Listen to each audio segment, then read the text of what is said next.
Blessed is the man that walketh not in the counsel of the ungodly, nor standeth in the way of sinners, nor sitteth in the seat of the scornful. But his delight is in the law of the I am, and in his law doth he meditate day and night. He shall be like a tree planted by the rivers of water, that bringeth forth his fruit in his season. His leaf also shall not wither, and whatsoever he doeth shall prosper. Psalms chapter 1, verses 1 to 3.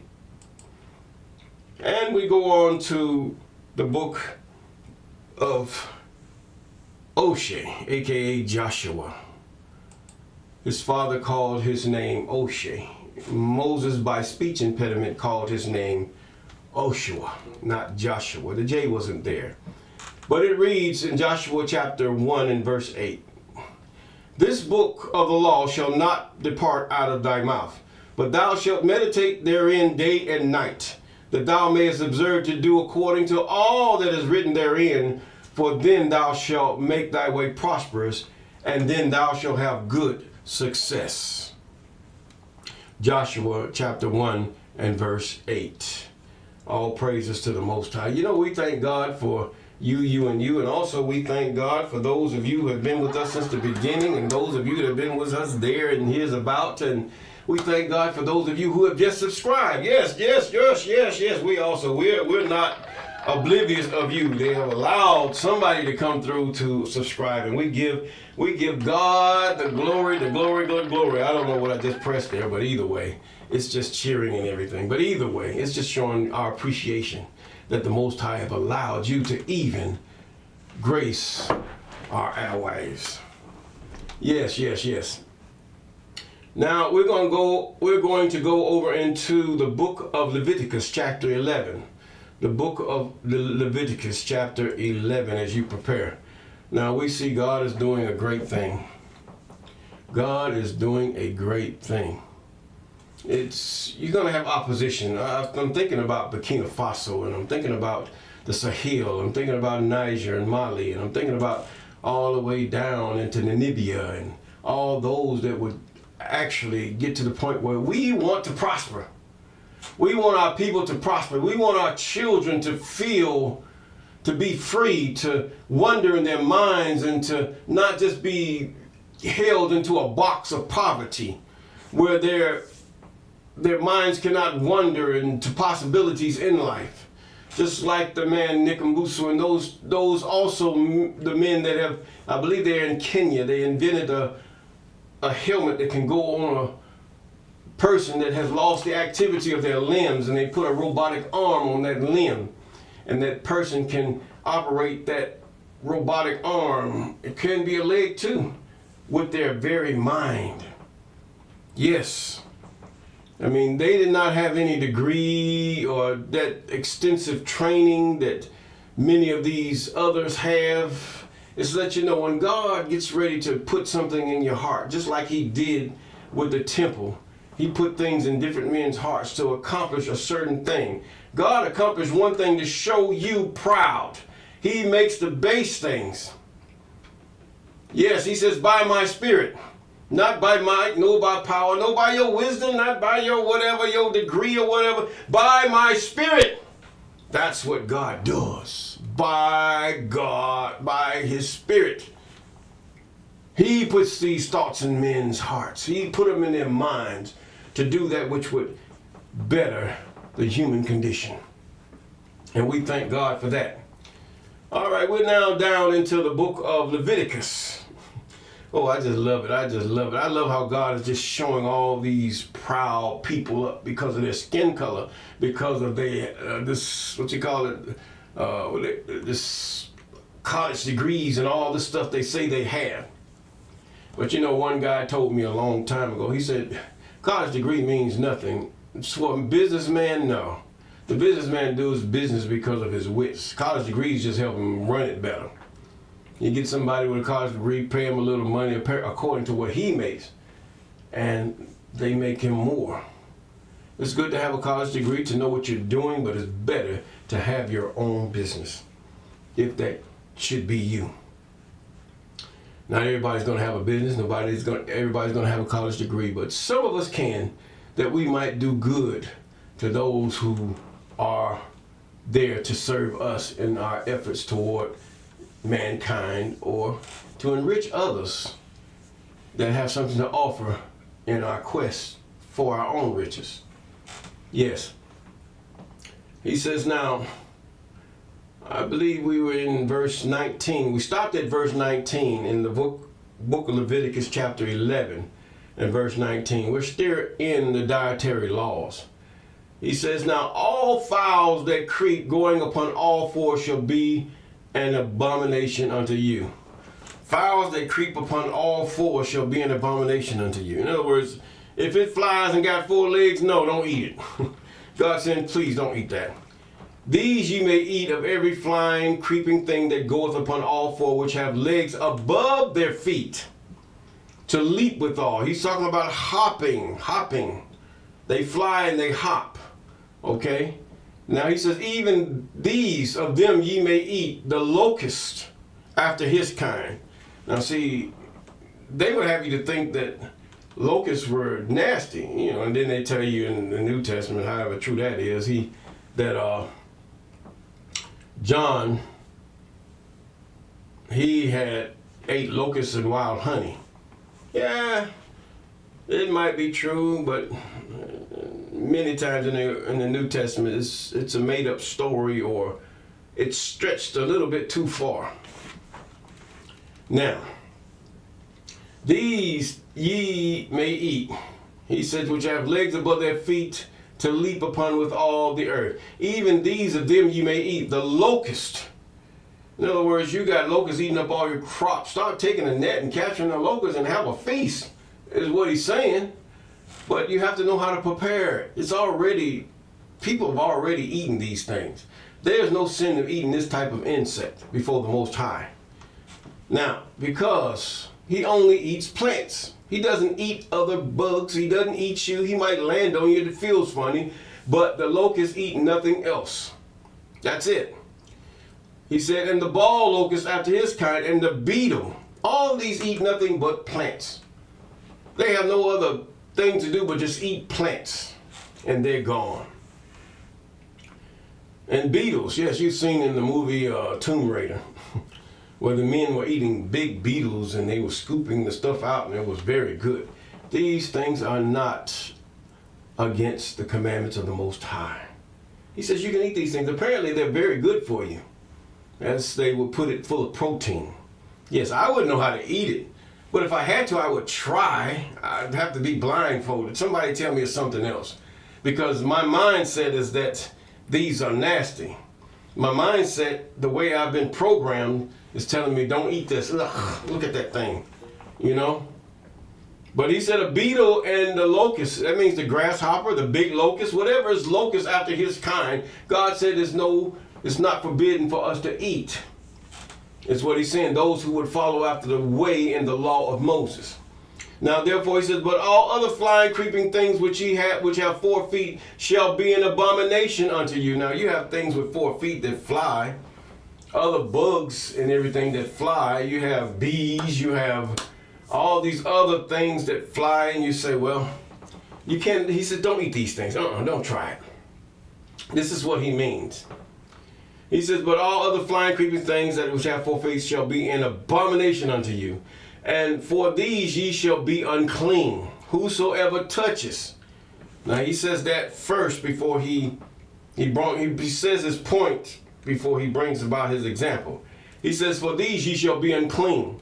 Whosoever touches the carcass of them shall be unclean until the evening, or even, as they put it. And whosoever beareth aught of the carcass of them shall wash his clothes and be unclean until the evening. You take a bath, you wash. Put your clothes in the wash machine or whatever have you. Or in the bucket and scrub it, is what he's saying. Now, in verse 26, the carcass of every beast was divided the hoof, and is not cloven-footed, nor cheweth the cud. He says they don't be these like the cow, the water buffalo, and all, the things that are clean. They have to do both. It's a conjunction there. If it is not clean, nor cheweth the cud, if it doesn't do both of them, they are unclean unto you, and everyone that toucheth shall be unclean. And whosoever goeth above his paws among all manner of beasts shall go on all fours. And whatsoever go upon his paw, like dogs, cats, lions, tigers, bears, they all have paws. This was the translation that they said. If he had paws with claws, he says, they are unclean unto you. Whoever touches their carcass, what he means, their dead body shall be unclean until even. And he that beareth the carcass of them shall wash his clothes and be unclean until the evening. They are unclean unto you. You will not eat them if you are falling after the way of the Mosaic law, as they say. Really, this law has been ever since Abram. This law has been ever since Noah. This law has been there. They already had the law. It's just you have these people that have made it so ambiguous and left things out and put things in as they wished. Now he says, they shall be unclean unto you. Verse 29. And also these shall be unclean unto you among the creeping things that creep upon the earth. The weasel and the mouse. You ain't don't eat no rats. No turtle soup. He said, in the tortoise after his kind. The tortoise means a turtle. Whatever type of turtle you talking about. He says, they shall be unclean unto you, Israel, O child of Jacob. If you follow after the way of the law of the Abrahamic, even the Noahic, or even the Adamic law, these are unclean unto you, is what he's saying. And the ferret and the chameleon and the lizard and the snail and the mole, these are unclean unto you that creep whatsoever doth touch them, when they be dead, is what he means, shall be unclean until the evening. God don't want you even touching these things when they're dead. Verse 32, and upon whatsoever any of them, when they are dead, doth fall, it shall be unclean, whether it be any vessel of wood or raiment or skin or sack, whatsoever it be, wherein any work is done, it must be put into water, and it shall be unclean until the evening. So shall it be. Have you ever, those of you that are on the continent of Africa, and those of you that are here in the United States, have you ever sit up there and you just, something fall on your plate or your bowl and it just looks nasty? Do you just go ahead and eat? No. Many people on the continent of Africa are Israelites, and many people in the Americas are Israelites. Many. Yes, I ain't saying the majority, but many are. And most of them don't know it. Either way, he's saying that wash your plate, wash your body, it'll be unclean until, don't use it until after the sun goes. Why do we say that? I don't know. We will see. But either way, he says, now every earthen vessel whereunto any of them falleth, whatsoever shall be unclean, ye shall break it. You get a dead roach on your plate, break the plate, get rid of the plate. And God said, get rid of these things. You can always go to the dollar store or somewhere and find an old plate that ain't nothing dead been on it like that. Now, of all meat which may be eaten, on that which such water cometh, shall be unclean. And all drink may be drunk in every such vessel shall be unclean. In other words, and everything whereupon any part of their carcass falleth shall be unclean, whether it be oven or rags for pots, they shall be broken down, for they are unclean and shall be unclean unto you. Nevertheless, a fountain or pit where there is plenty of water shall be clean, but that which touches their carcass shall be unclean. Why? Because the water is steadily flowing. It's getting rid of the uncleanness of that insect or that animal or that beast. And if any part of their carcass shall fall upon any sowing seed which is to be sown, it shall be clean. Any sowing seed which is to be sown, it shall be clean. Either way, he's saying that this is just going to die anyway. How a seed's going to go into the ground, it's going to die, and it's going to come up as a plant. So it'll just be fertilizer. God is wise. He's not behind the times. Many, they talk about the law, they criticize the law, but they don't know the law. Period. They rather stick with what is easy, being lazy. Just those few laws that your Isis or your Yahushua or your Yahusha had spoken. So they say. That's all you have for you. But God is breaking it all the way down to show you this is the standard by which you will be judged. These are the standards by which all men shall be judged, because these standards are fair. But if any water be put on the seed, and any part of their carcass fall thereon, it shall be unclean unto you. But if any water be put on the seed, and any part of their carcass fall thereon, it shall be unclean. In other words, if it's getting ready to be sown, it doesn't matter. But if you have unclean water or their carcass and it falls on that seed, throw it away, he's saying. All right, 39. And if any beast of which ye may eat die, he that touches the carcass thereof shall be unclean until the even. In other words, take a bath, take a shower. Listen, we all need a bath. We all can stand and use a bath all time of day, to tell you the truth. And before the Most High will be unclean until the evening. Yes. And he that eateth the carcass of it shall wash his clothes, and be unclean until the evening. He shall also that beareth the carcass of it shall wash his clothes and be uneven till the evening. See, there's nothing you can do when you eat. You're eating it. There's nothing you can be or do. But you said because of this, you wash your body and you wash your clothes, and you will be unclean until the evening. And every creeping thing that creepeth upon the earth shall be an abomination. It shall not be eaten. Whatsoever goeth upon the belly, and whatsoever goeth upon all four, and whatsoever hath more feet among all creeping things that creep upon the earth, them shall ye not eat, for they are an abomination. Worms, snakes, like he said, dogs, lizards, all manner, whatsoever have more feet among all creeping things that creepeth upon the earth, them ye shall not eat, for they are an abomination. Chicken.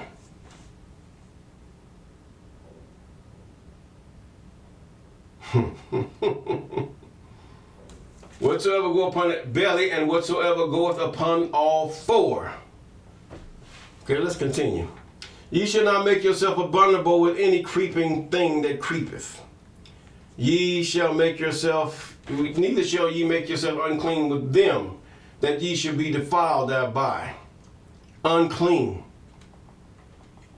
For I am your God. Ye shall therefore sanctify, set yourself apart, and ye shall be holy. Ye shall be clean, for I am clean. Neither, or holy, neither shall ye defile yourself with any manner of creeping thing that creepeth upon the earth. This is what he says, for I am the I am that bringeth you up out of the land of Egypt. This is the law of the beasts, of the fowl, and of every living creature that moveth upon the water, and every creature that creepeth upon the earth, to make a difference between clean and unclean, and between beasts that may be eaten and beasts that may not be eaten. So all the unclean birds have been, the clean birds have been identified, and the unclean birds have been identified, and then that which you cannot do, they're unclean unto you. And if we do these things that God has bid us to do, we will have good health. I mean, we eat all these things, the chicken, the pigs, and all these things, they constantly have things wrong with them. They have to take antibiotics because of the way they're raised, and even the free range ones still are not alienated from being, should I say, unclean. They will eat the carcasses of dead animals. They will eat anything. Tell you the truth, you can eat a dove. It's a clean animal. If you must substitute for chicken, quail, pheasant, these are clean animals, because they do not eat that which is dead. Same thing with a turkey. It does not eat that. All as ugly as a turkey is, a turkey don't eat dead things. Now, it will protect its territory, but it don't eat dead things. But chickens, ooh, ostriches, All those, they eat dead things. They will kill. They're not made to eat. But the chickens, yes, you can use them to feed to wild animals so they won't be coming up on you and trying to harm you or your children. But if we do those things that are right before the Most High, obeying His commandments, statutes, ordinances, and laws, we will have peace.